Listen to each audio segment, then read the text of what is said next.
ما ودعك ربك وما قلى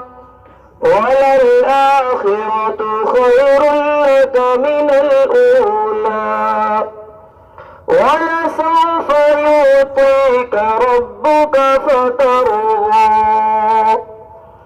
ألم يجدك يتيما فآوى ووجدك ضالا فهدى ووجدك عائلا فأغنى فأما اليتيم فلا تقهر وأما السائل فلا تنهر وأما